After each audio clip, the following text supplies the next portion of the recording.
No tenemos oxígeno. Alarma de proximidad de terreno. Aeroperú 603. Es una emergencia.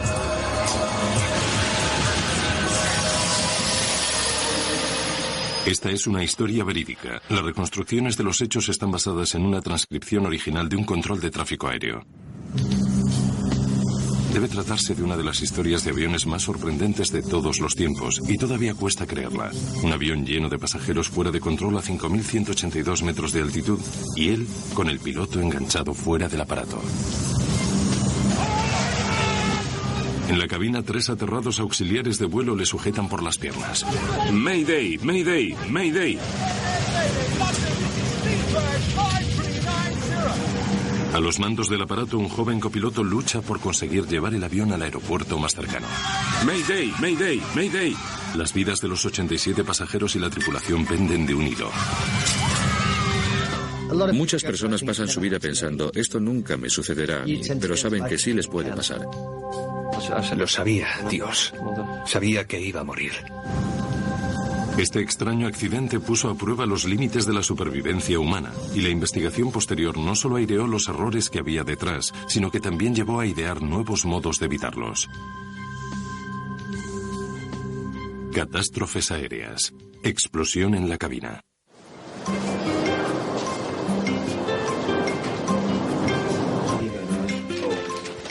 Bienvenido. Para la tripulación del vuelo de British Airways entre Birmingham y Málaga, el 10 de junio comenzó como un día cualquiera. Viejos amigos a punto de empezar a hacer un trabajo que les encanta. Los auxiliares de vuelo Nigel Ogden, Simon Rogers y su Prince llevaban trabajando juntos desde hacía 15 años. Es un equipo con experiencia y muy capaz que está orgulloso de su trabajo. En Birmingham, todos los auxiliares y los pilotos se conocían. Todos conocíamos los nombres de los demás. Simon era muy buen amigo mío. Solíamos ir a tomar una cerveza o a cenar algo juntos. Todo el mundo se llevaba bien con todo el mundo. El único miembro del grupo es Alastair Hutchison, un experimentado copiloto que acababa de llegar de Manchester aquella mañana.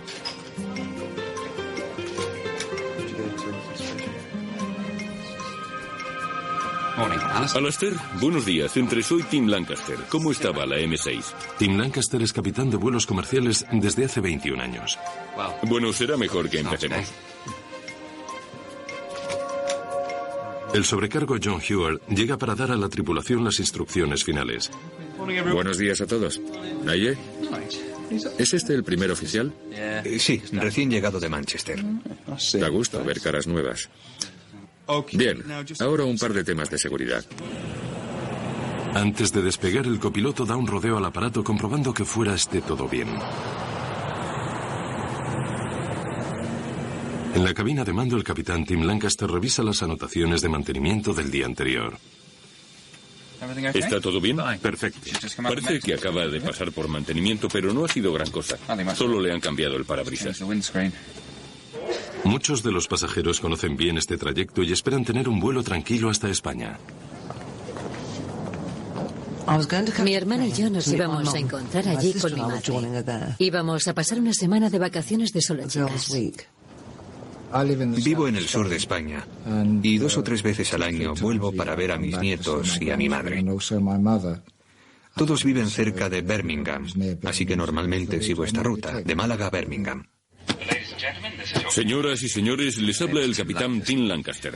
Bienvenidos a este vuelo de British Airways, destino Málaga. Parecía que estaba tranquilo y relajado, incluso alegre. Hace un día precioso en Málaga, cielo azul y el sol brillando. Pónganse cómodos y disfruten del vuelo. Y aún esperamos llegar a tiempo. Torre de Birmingham, aquí Speedbird 5390, listos para iniciar el despegue. Speedbird 5390 autorizado para iniciar despegue. Señoras y señores, ahora les daremos las recomendaciones de seguridad. Esta información es importante. Por favor, presten atención. Autorizado para iniciar motores. Iniciando el número 2. Las salidas de emergencia se encuentran a ambos lados del aparato. Entonces el auxiliar muestra dónde están las salidas de emergencia. Y por supuesto nadie miraba. Había un hombre con aire despreocupado que iba leyendo el Times. Nadie prestaba atención porque todo el mundo ha volado alguna vez. Y claro, no hay por qué hacer caso. Se pueden inflar utilizando la boquilla y también tienen un silbato para atraer la atención.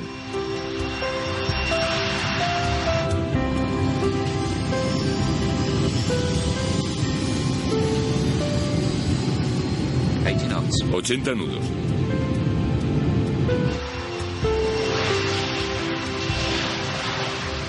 El BAC-111 era conocido como el todoterreno del aire, un animal de carga con un mantenimiento no muy complicado y con un historial de seguridad bastante limpio. Con 43 toneladas de peso, este casco presurizado transporta 81 pasajeros y 6 tripulantes. Ahora asciende a los 7.010 metros de altitud. En solo 2 horas deberían estar en España.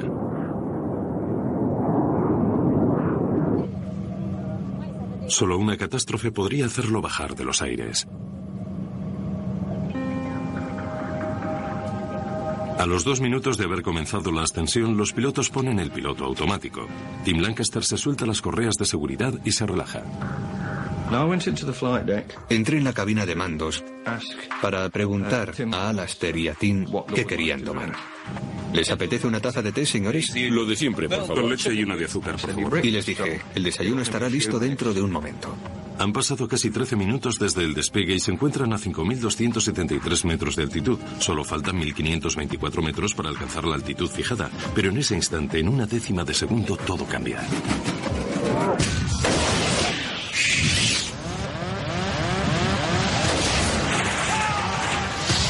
Con una gran explosión, el parabrisas del capitán desaparece en el aire. Casi inmediatamente se forma una niebla blanca. Una especie de explosión realmente intensa de esas que te golpean en el estómago y te hacen temblar el cuerpo.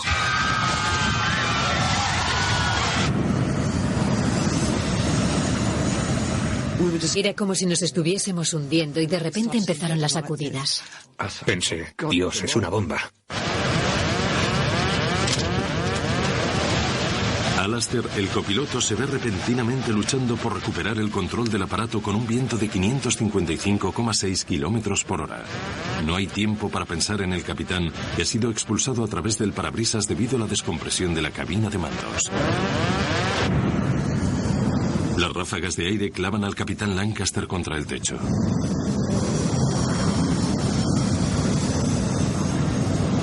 Dentro sus piernas han empujado la palanca hacia adelante, desconectando el piloto automático y lanzando el avión hacia el abismo.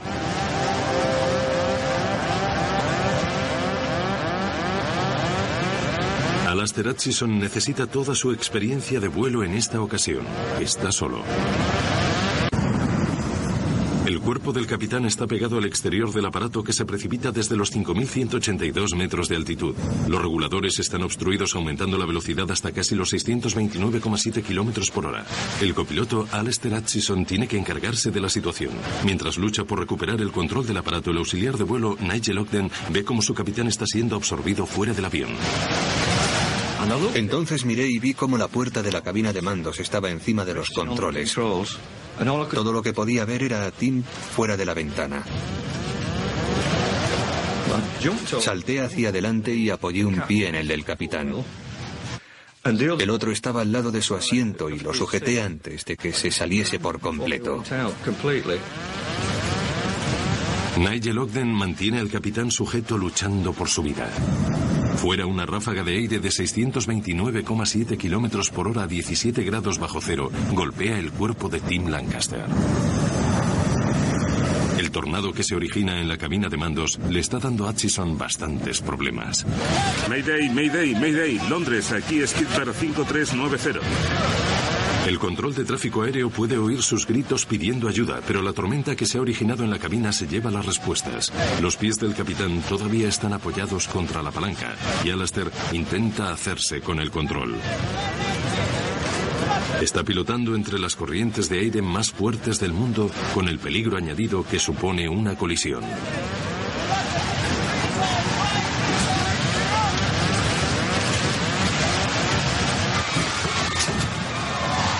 Desde la cabina de pasajeros, el sobrecargo John Heward ve el caos que se está produciendo en la cabina de mandos y hace lo que puede para ayudar. Miré hacia arriba y vi a Nigel como si estuviese colgado por encima del asiento. Enfrente de mí, la puerta de la cabina se había caído hacia adelante y estaba enganchada entre el marco y los reguladores de velocidad. Así que la golpeé un par de veces y se rompió literalmente en 3 o 4 partes.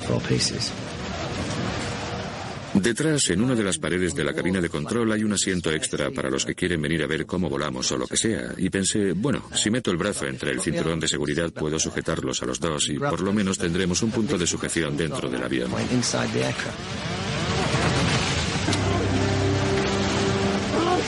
Alistair, que nunca antes había volado con esta tripulación, tiene que dejar que se las arreglen solos para centrarse en controlar el aparato. Ha conseguido recuperar las palancas de gases.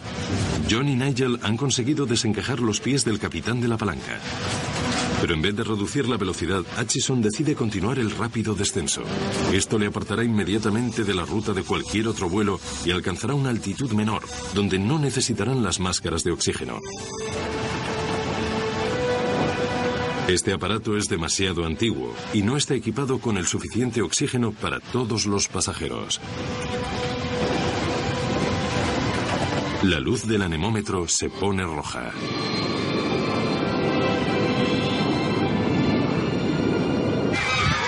Posición de emergencia. Las manos cubriendo la cabeza, todos en posición de emergencia. Abróchense los En la cabina de pasajeros, los otros dos auxiliares, Sue Prince y Simon Rogers, intentan preparar a los pasajeros para lo que en el peor de los casos será un aterrizaje de emergencia. PA 5390, Mayday, Mayday, Mayday, emergencia, despresurización. Descienden 3.353 metros en solo 2 minutos y medio, pero a medida que se estabilizan y reducen su velocidad a 301 kilómetros, el capitán deja de estar sujeto contra el techo y se desliza a un lado del avión. Emergencia, despresurización, radar señala 195, descendemos a nivel de vuelo 100. Esforzándose por llegar desde la parte de atrás del aparato, el auxiliar de vuelo Simon Rogers consigue ver el desastre que se ha producido en la cabina de mandos. Cuando el avión consiguió alcanzar un cierto equilibrio, Simon vino desde la parte de atrás. A Nigel empezaban a dolerle los brazos y yo sabía que no le iba a soltar hasta que no estuviese completamente seguro de que Tim no iba a salir volando por la ventana.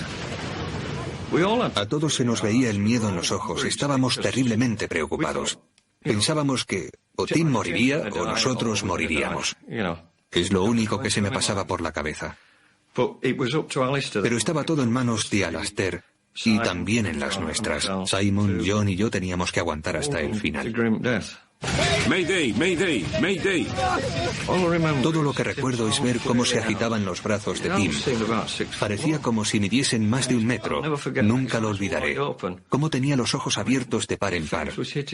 Tenía la cara pegada contra la ventanilla lateral, pero ni siquiera pestañeaba. Le dije a John, creo que está muerto. Creo que está muerto. Tú y Simon vais a tener que aguantar. Yo ya no puedo más. No siento los brazos. Decidimos poner a Simon. Le dije a Simon, siéntate en ese asiento y átate a él.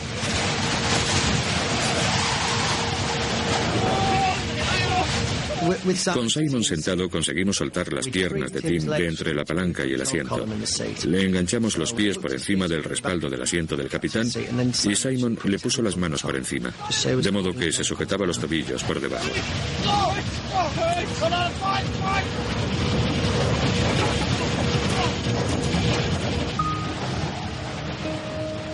Simon y Alistair tienen que hacer frente a una de las decisiones más difíciles de su vida. ¿Qué hacer con el cuerpo sin vida del capitán?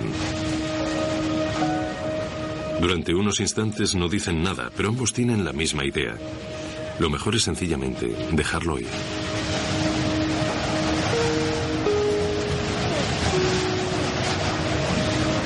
¡No! ¡Sujétalo, por favor! Pero la orden de Alistair no es un mero acto de compasión. Si hubiesen soltado el cuerpo en la posición en la que se encontraba, este se podría haber desplazado hacia la zona superior del ala y podría haber dañado el borde de ataque. Si hubiese pasado por encima del ala, podría haber entrado en el motor. El liberar el cuerpo suponía provocar unos daños considerables. Creo que el mantenerlo donde estaba fue la decisión más sensata que podían haber tomado. Alistair ha conseguido descender a los 3.353 metros. Sin la ayuda del capitán, está manejando los controles del avión de memoria y guiándolo alrededor de Heathrow, uno de los espacios aéreos más congestionados del mundo. Después de 7 minutos sin contacto con el control de tierra, consigue oír la voz del control de tráfico aéreo por primera vez. Estamos sufriendo una despresurización de emergencia. Pedimos asistencia por radar hacia la pista de aterrizaje más próxima. Spielberg 5390, recibido. ¿Está de acuerdo con aterrizar en Southampton? Spielberg 5390, conozco Gatwick. Gatwick sería mejor. Alistair quiere aterrizar en el aeropuerto de Gatwick, ya que ha volado a este destino en muchas ocasiones. Pero Southampton está más cerca y aunque nunca ha estado aquí antes, sabe que tiene que descender rápidamente. Hay a 150 nudos. Pido asistencia por radar para entrar en Southampton. Todos los mapas y rutas han salido volando con el capitán y solo el controlador aéreo puede guiar a Hutchison. Vira hacia Southampton.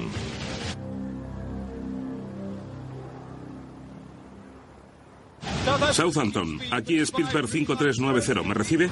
Spielberg 5390. Buenos días. Identificado por el radar de Londres a 6 millas al oeste del aeropuerto de Southampton.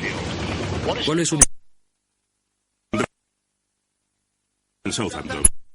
Para guiarme hacia la pista, por favor. Al hablar se podía oír en su voz lo nervioso que estaba. Se notaba que estaba sufriendo una gran presión. ¿Cuántos pasajeros tiene a bordo? Tenemos 84 pasajeros, señor. Y creo que esos serán todos hasta que hayamos aterrizado. Recibido. Nos han avisado de que se trata de una despresurización. ¿Es ese el único problema? Negativo. El capitán está medio fuera del aparato. Creo que está muerto. Recibido. Cuando me lo estaba contando, tuve la sensación de que lo decía sin poder creérselo, porque esas cosas no pasan. Ya sabes, es una de esas cosas que ves en las películas, pero nunca suceden en la vida real. Se te ponen los pelos de punta y te recorre un escalofrío de arriba a abajo. Sientes un escalofrío por la espalda y piensas, no está pasando, pero sí, es real. El auxiliar de vuelo le está sujetando, pero pide un equipo de emergencia para el capitán. Creo que está muerto. Recibido. Es una emergencia importante, un 111. Randall se pone en contacto con los servicios de emergencia en cuanto tiene oportunidad. No sé cuántos pasajeros hay, pero se lo diré pronto.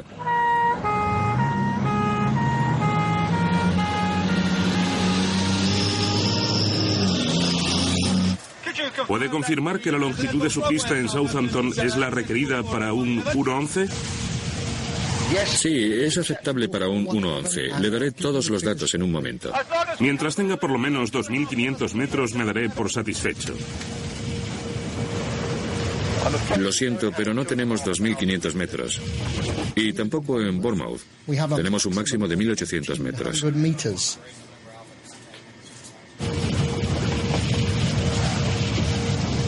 $5390. Está bien. Hutchison está preocupado porque el avión sobrepasa el peso máximo para el aterrizaje, ya que el depósito está lleno de combustible para el viaje a Málaga. Si la pista no es lo suficientemente larga, tendrá todavía más problemas. Fuese porque el avión se podría parar en la pista, o porque los neumáticos podrían reventar, o porque quizás se saldría de la pista. Era evidente que estaba preocupado cuando pidió los 2.500 metros. 5390. Muchas gracias. Tenemos el tren delantero bajado y flap 45. Así que estamos preparados para la aproximación. Pero por favor, que sea lo más suave posible. Desde luego que lo haré. Es el primero de la cola de aterrizaje. Si lo piensas, los vuelos de instrucción se realizan con dos pilotos, ambos en perfectas condiciones, en la cabina de mandos. Uno pilota el aparato y el otro se ocupa de todos los simulacros de emergencia. En aquel momento teníamos al capitán colgando de la ventana, otra persona sujetándolo por las piernas y a Alastair controlando el aparato sin poder hablar con nadie. Speedbird 5390 está a 14,5 kilómetros de la toma de tierra. Tiene permiso para aterrizar. Señor, no deje de hablarme. Necesito toda la ayuda que me pueda dar. Recibido. Tendrá que ser capaz de parar el avión en la pista y evacuarlo allí mismo.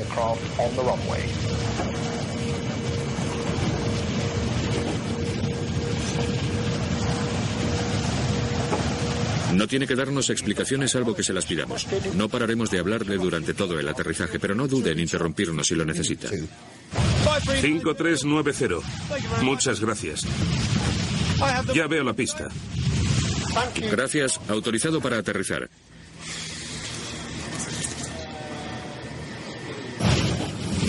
...32 minutos después del despegue con 81 pasajeros, el depósito casi lleno de combustible y con el capitán que ha salido volando por el parabrisas, Alastair Hutchison inicia el aterrizaje más difícil de toda su vida.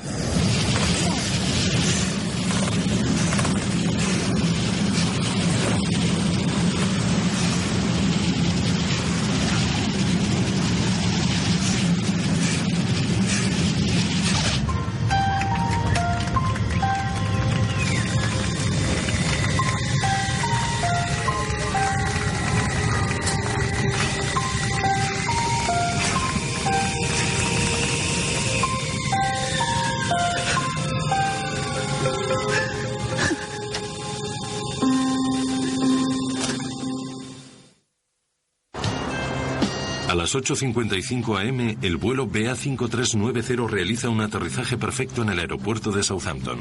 Inmediatamente después, los vehículos de emergencia rodean el avión. Los bomberos liberan el cuerpo del capitán y dejan salir a los pasajeros y a los tripulantes.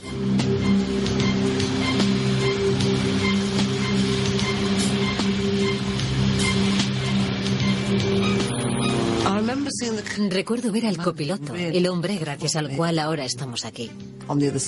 Lo vi caminar por la pista muy despacio, agitando la cabeza, con uno de los responsables de las ambulancias caminando a su lado, rodeándole por los hombros con su brazo.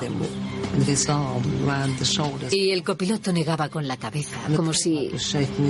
Lo recuerdo con claridad, no sé por qué, pero es algo que recuerdo perfectamente.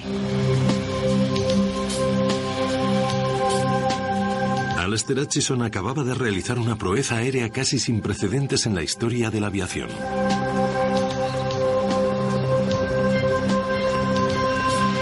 Había tenido que pilotar el avión sin su capitán, quien había sufrido una tensión física a la que muy pocos hubieran sobrevivido.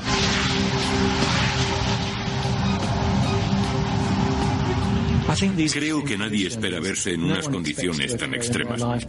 Su tiempo de supervivencia podría haber sido de unos cuantos minutos, ya que se iba enfriando cada vez más y su organismo empezaba a paralizarse.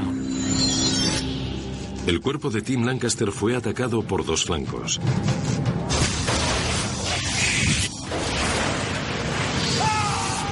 Por un lado, la violencia física que sufrió su cuerpo al ser expulsado del avión, y por otro, el frío extremo y la falta de oxígeno a 5.182 metros de altitud. Cada 305 metros la temperatura corporal desciende 2 grados centígrados. Así pues, la temperatura del exterior del aparato debía rondar los 17 grados bajo cero. Las frías corrientes de aire también provocaron que su cuerpo perdiese calor con rapidez. Se habría deslizado primero a un estado de semi-inconsciencia y luego a la inconsciencia. A medida que su temperatura corporal fuese cayendo, habría terminado muriendo debido al frío excesivo. A pesar del traumatismo sufrido por el cuerpo del capitán Lancaster, la historia todavía iba a sufrir otra vuelta de tuerca. Solo he estado aquí una vez, hace 10 o 15 años. En los alrededores de Oxfordshire, John Hewer y Nigel Ogden visitan a uno de los miembros de la tripulación con el que compartieron aquella experiencia tan terrible. Ahí está. Hola, chicos. John, encantado de verte. ¿Qué tal vas? Me alegra verte. Nigel. Pasad, pasad. El capitán de aquel funesto vuelo, Tim Lancaster, sobrevivió de algún modo a esta aterradora ordalía. No hubo víctimas mortales en el vuelo BA 5390.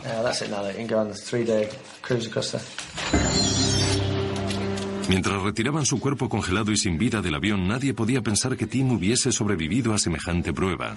Pero sorprendentemente, poco a poco fue emergiendo de la terrible aventura. Tim, ¿me oyes? Recobré un poco la conciencia mientras estaba en el suelo en Southampton porque recuerdo enormes cosas rojas y blancas que obviamente eran camiones de bomberos y ambulancias. No recuerdo ni caras ni palabras. Mis siguientes pensamientos lúcidos los tuve en el hospital de Southampton. En los días siguientes, en aquel estado de semi-inconsciencia, todas las piezas fueron encajando. Las fui juntando hasta que pude ver la imagen completa y entonces comprendí lo que había pasado.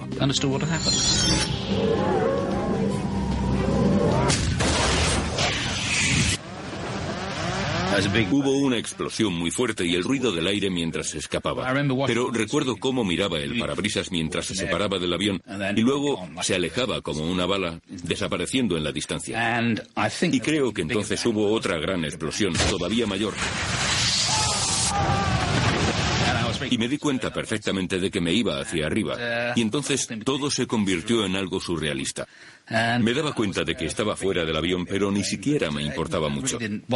Lo que mejor recuerdo es que no podía respirar porque estaba frente a la corriente de aire.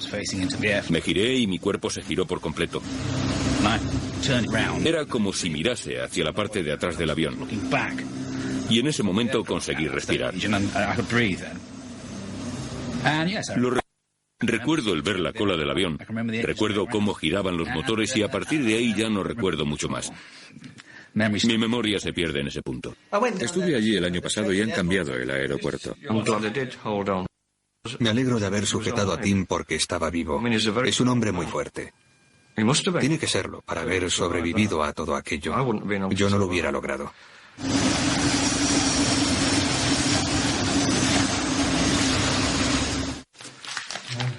Es terrible. Sí, lo es. La historia de supervivencia de Tim casi se podría considerar un milagro. Se había salvado de la muerte por cuestión de minutos.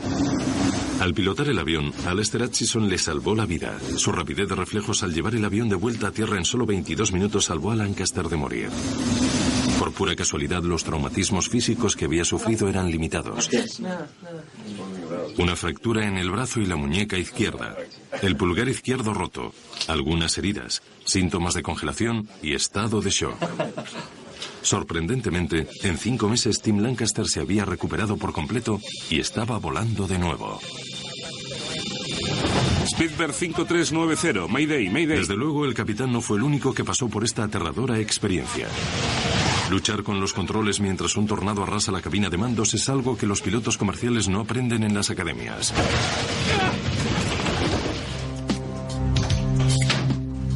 Si se siente incómodo, dígamelo. Entre los pocos pilotos que pueden comprender la experiencia de Hutchison y su tripulación está este joven piloto en prácticas de la Royal Air Force. Están llevando a cabo una simulación de una descompresión por explosión en esta cámara hipovárica. Multiplica por 2 los efectos de un viento que sopla a 7.620 metros. Comunicadores. Comprobados y funcionando. ¿Todas las conexiones? Comprobadas y funcionando. Consul check completado. Consul check completado. Autorizado para extensión. Oficial médico de instrucción.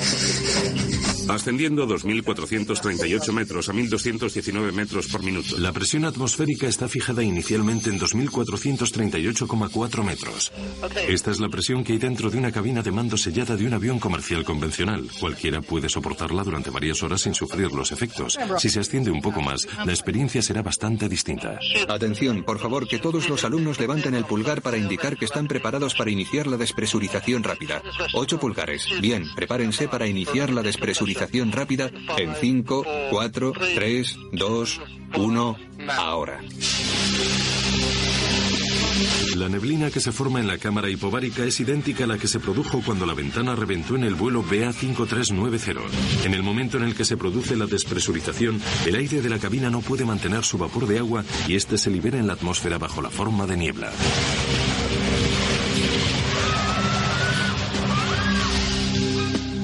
La altitud de la cámara está estabilizada en 7.620 metros. El High Hall está en marcha. Pueden comenzar el entrenamiento hipóxico. Bien hecho. Voy a comenzar el entrenamiento con los alumnos 7 y 8. Confirmado 7 y 8. Una vez que la niebla ha desaparecido, se empieza a notar la falta de oxígeno. Perfecto. Empiezan a copiar estas imágenes en el margen derecho. Al no tener oxígeno, al principio vemos cómo se reduce su rapidez de reacción y también observamos alteraciones de la personalidad. Algo similar a lo causado por una intoxicación etílica. Mira lo feos que son tus compañeros. Fíjate bien a ver si se vuelven más guapos durante la hipoxia. Vemos cómo los alumnos ejecutan cada vez peor las órdenes. Sus pensamientos se ralentizan y su velocidad de reacción es cada vez más lenta, hasta que empiezan a mostrar lapsos de concentración y se deslizan hacia la inconsciencia y finalmente hacia la muerte si no se restablece el suministro de oxígeno. La sangre deja de transportar tanto oxígeno. En lo que consiste todo esto es en experimentar los síntomas a nivel personal y en que los demás observen esos síntomas.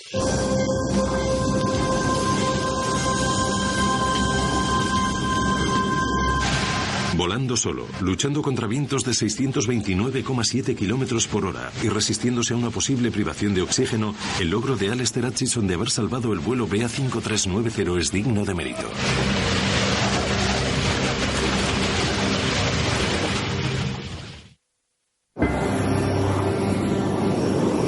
Mientras la crisis se estaba desarrollando, los inspectores de accidentes ya se apresuraban hacia Southampton para encontrar una explicación.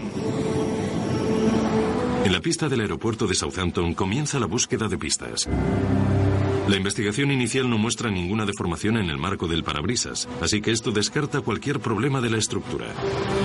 El hecho de que no haya fragmentos del cristal también descarta el golpe de un pájaro.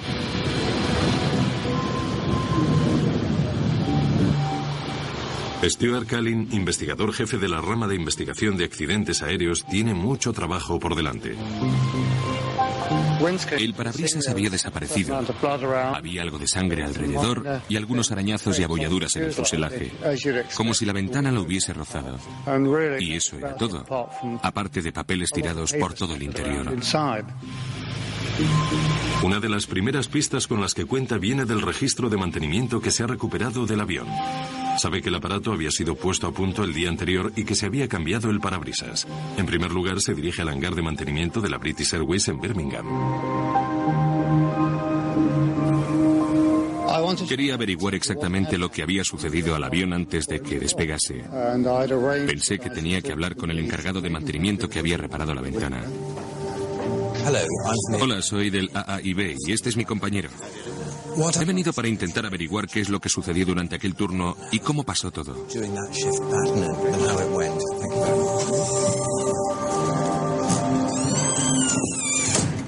¿Vieron algo en la ventana que les llamase la atención? ¿Alguna marca producida por la presión o algo así?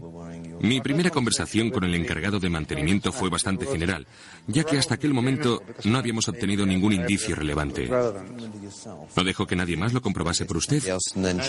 Stuart, tienes una llamada. Entra, por favor. Bien. ¿Le importa que coja esto? Vuelvo ahora. Contesté a la llamada. Eran noticias sobre el parabrisas que tenían en Didcot. Habían encontrado cerca de 30 tornillos. El diámetro de la mayoría de ellos eran una talla más pequeña de lo que debería ser. Se trataba de un error fatal. En algunos aviones los parabrisas se montan desde el interior utilizando la presión interna de la cabina de mandos para mantenerlos en su lugar. Pero en el 111 el parabrisas se atornillaba desde el exterior. Cualquier defecto de los tornillos puede hacer que la presión de dentro del avión reviente el parabrisas. Parece que Callin no ha tardado en encontrar el error y al culpable. Tengo algunas noticias y creo que no son muy importantes. Mis compañeros que se ocupan de los tornillos dicen que aquellos no eran los adecuados. Tenían un diámetro equivocado. No puede ser. Son exactamente los mismos tornillos que yo cogí de allí. Es un profesional. Es muy cuidadoso con lo que hace. Vela por los intereses de la compañía y de repente le dicen que ha montado un parabrisas con tornillos del tamaño equivocado. Se queda completamente trastornado. Se lo puedo mostrar. Le puedo enseñar los tornillos que cogí de ahí. Dijo algo como: los tornillos viejos se tiran en recipientes que hay en el hangar, refiriéndose al hangar en el que trabajaba y que quizás todavía estaban por ahí. Nos dirigimos inmediatamente a los recipientes y encontramos cerca de 80 tornillos descartados. Aquí. Tienen que estar aquí dentro. Es donde los meto. Estos son los tornillos. ¿Son estos con los que comprobó los nuevos? Sí. ¿Los cogió del expositor? Una prueba muy buena, inmejorable en lo que a mí se refiere. Bien, apartaré estos.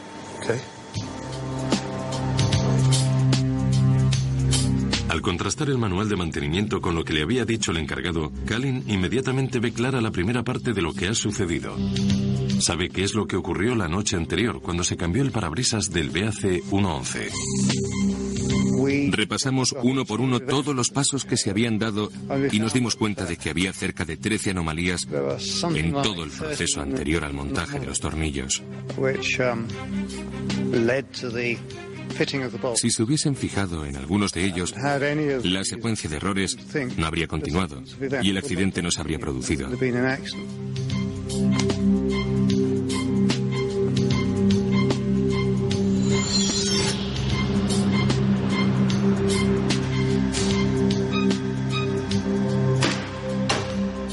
El encargado había comenzado su turno temprano. Cerca de las 4 a.m. empezó a retirar el parabrisas viejo. El hangar estaba lleno y por eso se había desplazado el avión contra la puerta del hangar, lo que hacía difícil el poder alcanzarla. El encargado tuvo que estirarse por encima del fuselaje y no podía manejar correctamente el destornillador. El parabrisas que había retirado también se había fijado con tornillos de un tamaño equivocado, pero todavía podían sujetarlo, y estuvieron intactos durante 4 años. Pero se trataba de un hombre muy concienzudo, y mientras montaba el parabrisas decidió sustituir los tornillos viejos por unos nuevos. Decidió no consultar el catálogo de piezas para comprobar cuál era la que iba a necesitar. En vez de eso, se dirigió directamente al almacén. Buenos días. Buenos días. Una vez allí, buscó y comparó a ojo los nuevos tornillos con los que había retirado del parabrisas.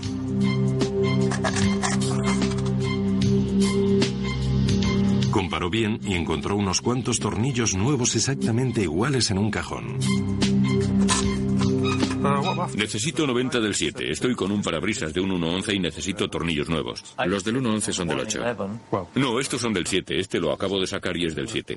De todos modos, no tenemos ninguno del 7. Bueno, lo intentaré en el almacén. El hombre del almacén sabía qué tornillos necesitaba el encargado, pero este decidió no hacer caso a su comentario. En vez de eso, se dirigió hacia el otro lado del aeropuerto para buscar otros tornillos. Eran cerca de las 5:15 de la mañana. En un oscuro rincón del hangar siguió buscando unos tornillos nuevos idénticos a los que había retirado del avión. Pero su suerte se perdió entre la penumbra. Pensó que eran los correctos, pero no fue así. Eran unas centésimas menores de los que necesitaba.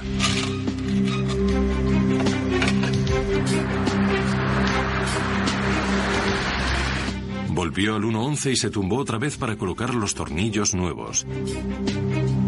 Trabajaba en un ángulo desde el que no podía ver que los tornillos no encajaban correctamente.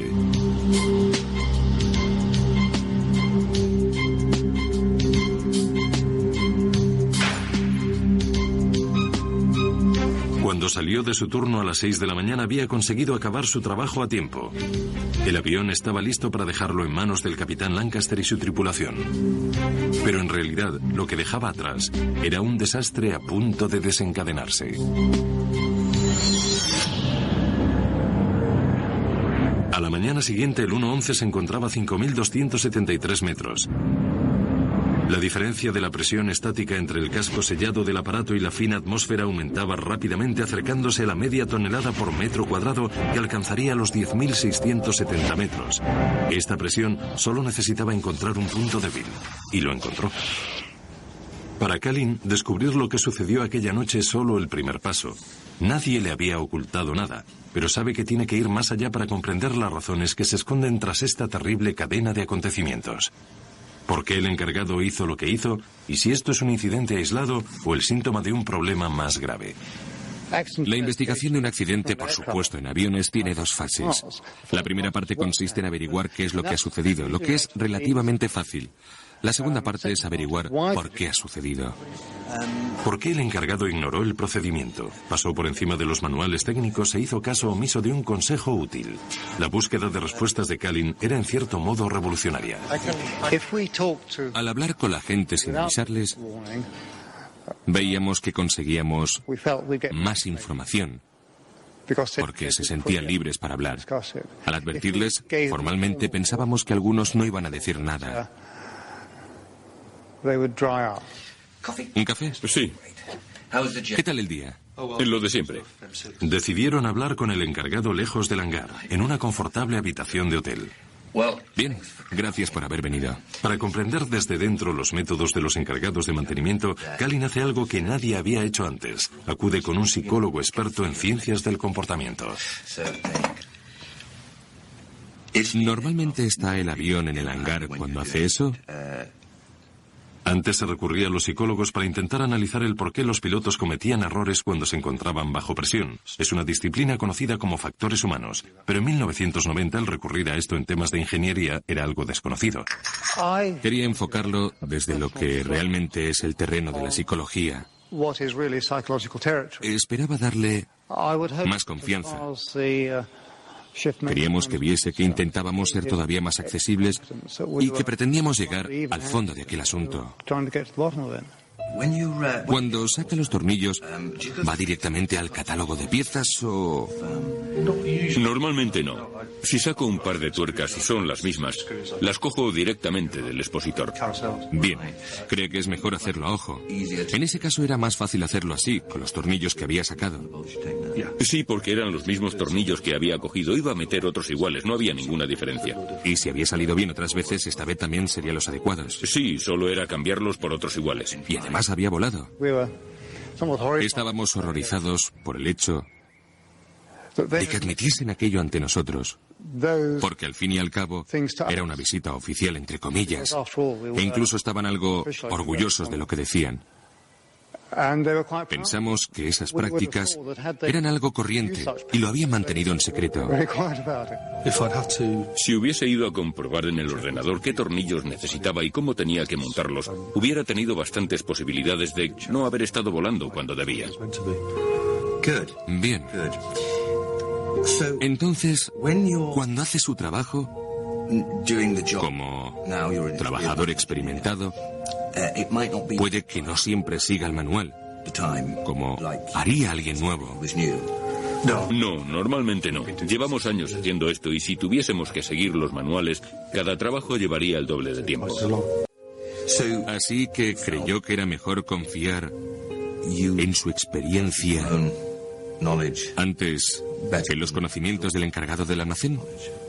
Bueno, sé lo que hago. Había sacado tornillos del 7 y volví a meter tornillos del 7. No es tan difícil. Lo único que querían era acabar cuanto antes. Tenían mucho trabajo y todo se hacía de noche. A menudo tenían mucho más trabajo del que podían hacer sensatamente. Habían ideado ciertos trucos para poder acabar lo más rápido posible. Los investigadores nunca habían redactado un parte de accidente como este. Al contar con la ayuda de un psicólogo, Kalin desarrolló un novedoso método para utilizar los factores humanos para explicar por qué ocurrió el accidente. Encubrían ciertos factores de presión que se daban en el hangar que provocaban que un trabajador normalmente eficiente cometiese errores letales, mientras creía que hacía lo correcto. Este enfoque psicológico llevó la prevención de accidentes aéreos a un nuevo nivel. Como consecuencia de esta investigación, puede que otros no tengan que pasar por la misma terrible experiencia.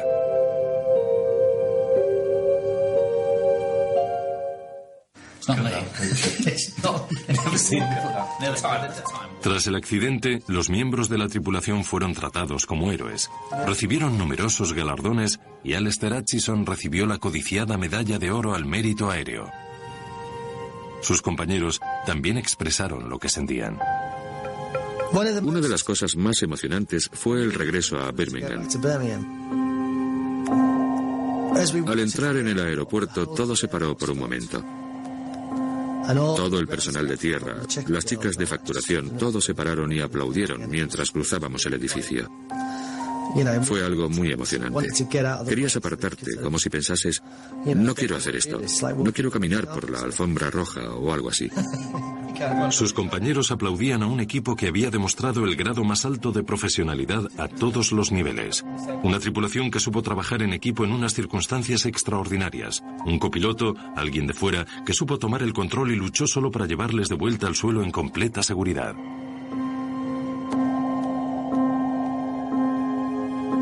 Tim Lancaster comenzó a volar de nuevo con la British Airways solo 5 meses después del accidente. Ahora ha dejado esa compañía, pero le sigue gustando tanto volar que ahora trabaja con otra aerolínea. El día que volví a volar fue un día muy especial. Decidí que eso era lo que iba a seguir haciendo y que iba a hacer un esfuerzo. El resto fue más fácil. Para Nigel, el hombre que acudió en ayuda de Tim y le mantuvo sujeto a la vida, el impacto de aquel día fue mucho más profundo. Todos los días recuerdo lo que pasó.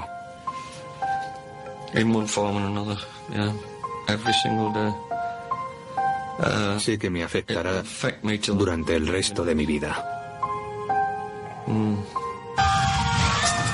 Nigel, al igual que Simon y Sue, ya no vuela, pero John Hewer todavía sigue con British Airways como sobrecargo, pero tampoco se ha librado de los recuerdos de aquel día. Trajeron otro aparato de British Aerospace, a donde yo trabajaba en Birmingham. Desgraciadamente, el cristal también estaba montado desde el exterior, y el interior de la cabina de mandos era idéntico. Me senté y volví a recordarlo todo. Debido a eso he vuelto a trabajar en Heathrow y piloto vuelos de larga distancia porque esos aparatos son completamente distintos del 1 a 11. Alistair Hutchison, que todavía vuela con la British Airways, decidió no tomar parte en este reportaje. Cada miembro de la tripulación recordará la experiencia de diferentes maneras, pero todos comparten la misma idea. Aquel día no salieron sus números. Tim lo ha explicado muy bien. Nuestros nombres estaban en la lista, pero estábamos entre los primeros. Creo que tiene razón.